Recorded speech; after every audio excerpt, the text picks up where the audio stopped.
आज भी हमारे 200 लोग वहाँ पे जाएंगे और जैसे कल प्रोग्राम रहा उसी तरह से आज प्रोग्राम वहाँ पर रहेगा। यहाँ से भी लोग चले गए, इस बॉर्डर से भी जो किसान क्रांति गेट है यहाँ से भी लोग चले गए और सब जगह से 200 लोग जाएंगे, बसों से जाएंगे, वहाँ पे अपना प्रोग्राम करेंगे और शाम को 5 बजे फिर वापसी आ जाएंगे। और एक इससे बहुत ठीक मैसेज इससे एक जाता है, कम लोगों में अपनी बात कहने का एक मौका मिलता है, सब लोग ध्यान से सुनते हैं और अलग अलग स्टेट के लोग आवे, अलग अलग एक्सपीरियंस अपने बताते हैं, तो उससे एक दूसरे को जो शेयर है वो भी हो जाता है ठीक, और एक सरकार को भी ठीक मैसेज जाता है, प्रेस के माध्यम से सरकार को ठीक मैसेज जाता है। और जो किसान संसद लगी हुई है उसका नाम भी है कि संसद के बाहर संसद लगी हुई है। और दूसरा ये है कि सरकार ने ऑथेंटिक रूप से किसान संसद को मान्यता दी, किसान मानना। जो दिल्ली में दिक्कत कर रहे थे कि हम किसान ही नहीं है, तो उसको किसान मानने और लिखित पढ़त में वहाँ पे जाने की परमिशन दी, लिखित पढ़त में दी। तो जिस तरह से कल आप खुद सिंगू बॉर्डर गए, सिंगू बॉर्डर से जो किसान बसों में बैठ के आए, क्या आज भी इसी तरीके से सिंगू बॉर्डर से ही किसान आएंगे या गाजीपुर से या टिगरी बॉर्डर से भी? नहीं नहीं, जो ऑफिस है वो सिंगू बॉर्डर है, वहाँ से ही बैठेंगे, वहाँ से ही जाएंगे और वहीं गाड़ी में वापसी आएगी।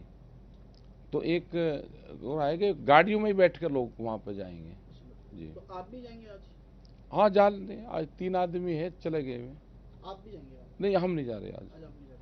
अच्छा सर, ये नहीं, कल का जो, अगर मैं कल की बात करूँ, कल जिस तरीके से आपने संसद के बाहर एक और संसद, हाँ किसानों की संसद नाम है, हाँ। किसानों की संसद रही, तो उस किसान की संसद का जो एक्सपीरियंस है कल का आपका, कैसा रहा आपका?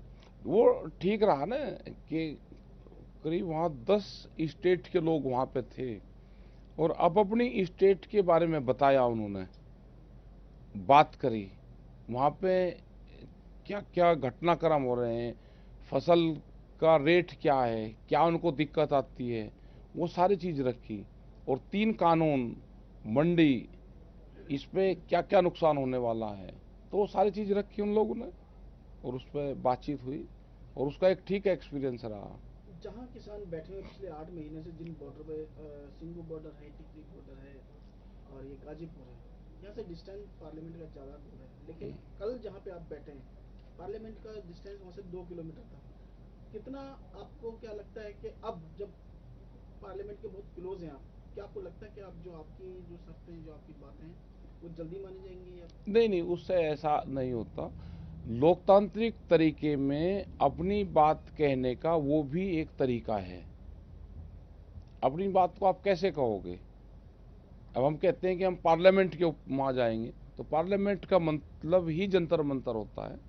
तो वहाँ पे लोग, एक वहाँ पे धरना देने का एक स्थान है, वो एक पर्टिकुलर स्थान है कि जहाँ पर लोग अपनी बात सरकार को कह सकते हैं। तो इसी तरह से हम ये कह रहे हैं कि जैसे ये कह रहे हैं कि मंडियाँ प्राइवेट मंडी हो जाएगी बाहर, ये मंडी हमारी ख़त्म हो जाएगी। जब एक प्लेटफॉर्म ख़त्म हो जाएगा तो लोग कहाँ अपना अनाज बेचेंगे? तो इसी तरह से ये है कि अगर धरने स्थल ख़त्म हो जाएंगे तो अलग अलग धरने स्थल बनेंगे। जैसे पहले भी हमने कहा कि हम दिल्ली में आना चाहते थे पूरे किसान, उन्होंने बॉर्डर के ऊपर रोक लिया, हम बॉर्डर के ऊपर बैठ गए, तो लोगों को परेशानी होती है आने जाने में, क्योंकि वो कोई धरना स्थल नहीं है। लेकिन दिल्ली में हमको जाने नहीं दिया, हम दिल्ली जाते, पर्टिकुलर जंतर मंतर है वहाँ पर लोग रुकते, रामलीला मैदान में लोग रुकते, तो जो बाहर की जनता है उसको कोई दिक्कत नहीं होती। जैसे अब हो रहा है, जैसे अब हो रहा, आप कहते हैं जी रास्ते रोक रखे, भाई हम तो जो स्थान बना हुआ है वहाँ पर जा रहे हैं। ऐसे ही मंडियों का होगा, जब मंडियाँ ख़त्म हो जाएगी तो व्यापारी अनाज को खरीदने गांव गांव जाएगा, अनाज के रेट सस्ते होंगे, किसान देश का बर्बाद होगा, उनकी ज़मीनें बिकेंगी, ये होगा। जिस तरीके से आपने परमिशन मांगी पार्लियामेंट के पास प्रदर्शन करने की, जंतर मंतर पे, और सरकार ने वो जगह दी पार्लियामेंट सेशन में, अगर पार्लियामेंट सरकार आपको जंतर मंतर या रामलीला मैदान में जगह देती है, तो आप बॉर्डर छोड़ देंगे? नहीं अब नहीं छोड़ेंगे हम, अब नहीं। अब तो जहाँ पक्के ठिए हमारे लग गए, अब नहीं छोड़ेंगे हम बॉर्डर, कब तक? जब तक सरकार बात नहीं मानेगी, जब तक। सरकार की तरफ से कृषि मंत्री नरेंद्र तोमर जी ने कल बोला है कि वो अभी भी बात करने के लिए तैयार हैं और सारी खुली किताब है, जैसे 11 दौर की बात वो कर चुके हैं और अब भी किसान अगर बात करना चाहें तो अभी भी रास्ते खुले हुए हैं और वो बात कर सकते हैं। वो कंडीशन लगाते हैं कि बिल जो कानून है ये वापसी तो हम करेंगे नहीं, और कोई और मसले हो तो बात कर ले। जब पहले ही उन्होंने कंडीशन लगा दी कि कानून वापसी नहीं होंगे, इस पे तो कोई बात नहीं होगी, और दूसरा कोई बात है तो कर रहे। कंडीशनल किसान बात नहीं करेगा, कि सरकार कंडीशन लगाएगी और बात करेगी। ना देश का किसान कमजोर था, ना कमजोर है, और ना कमजोर रहेगा। सर कल मीनाक्षी लेखी जी जो न्यू मंत्री बनी है, उनका एक बयान आया था जिसपे काफी कल हंगामा हुआ, आप लोगों का भी रिएक्शन आया। अब उस बयान के ऊपर कल रात उन्होंने माफी मांगी है, मीनाक्षी लेखी जी ने, जो एक बयान उन्होंने दिया था जिसपे कंट्रोवर्सी हुई, जिसपे आप लोगों को, अब उस पर उन्होंने माफी मांग ली है, क्या कहते हैं? देखो, जो उन्होंने बयान दिया, आपने कल ही कहा था कि ये इनका व्यक्तिगत बयान नहीं है। यहाँ पे एक टीम बनी हुई है बीजेपी में, वो लिखत पढ़त में किसी न किसी आदमी को बयान देती है। उसने वो बयान उनको लिखित में बयान दिया, उनने बयान पढ़ा, उनको जब जानकारी नहीं है किसी के बारे में, आप अनाप शनाप बयान दोगे। और रहा माफी का, हम महिलाओं से माफी नहीं मंगवाते। हम खाप पंचायत के लोग हैं, हम पंचायती सिस्टम के लोग हैं। गलती कर दी, गलती तो माफी तो बीजेपी मांगे, एक महिलाओं से माफी हम मंगवावे, और उन्होंने सॉरी फील कर दी, ठीक है, अपना वो करो। लेकिन किसी के कहने से बयान नहीं देना चाहिए। जब आपको पता नहीं तो नहीं बयान देना चाहिए उनको, किसी को भी। अब जब उन्होंने माफी मांग ली है तो अब आप क्या चाहते हैं? नहीं, हम कुछ नहीं चाहते, होगा, खत्म हो गया। हम क्या कोई वो करते फिरे भाई, वे उन्होंने किसी के कहने से बयान दिया, अपना सॉरी फील करती, बस ठीक है। तो आप चाहते हैं कि उनकी तरफ से, उनके बजाय बीजेपी माफी मांगे?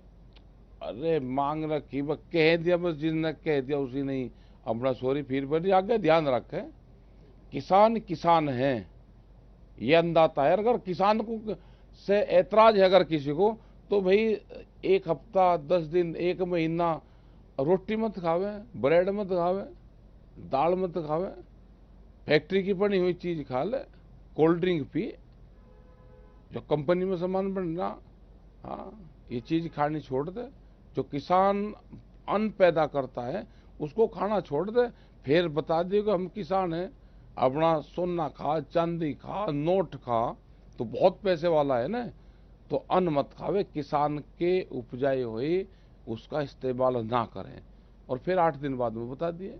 सर कल एक रिपोर्ट भी आई है जिसमें कहा गया है कि किसान की जो फसल है इस बार वो पहले से ज्यादा हुई है, अनाज ज्यादा हुआ है, उस पर क्या कहना है? भाई किसान पैदा कर रहा है ना, तो जब ज्यादा हुई, इनका क्या रोल है उसमें? बिजली महंगी, फर्टिलाइजर महंगा, किसान को ये लगता है कि भाई मैं ज्यादा अनाज पैदा करके मुझे ज्यादा कीमतें मिल जाएंगी, तो वो नहीं हो पा रहा। जितना किसान फसल ज्यादा पैदा कर रहा है, उतना ही किसान नुकसान में जा रहा है। सरकार को सोचना चाहिए कि किसान लॉकडाउन में भी पुलिस की लाठियां उसके ऊपर रही और वो खेत में कटाई करता रहा। तो ये तो सरकार को सोचना चाहिए कि देश को अन्न दे रहा है, तो सरकार क्या उसको दे रही? सरकार उसको लाठियां दे रही। ABP Sonja, जोश, जज्बा, जुनून।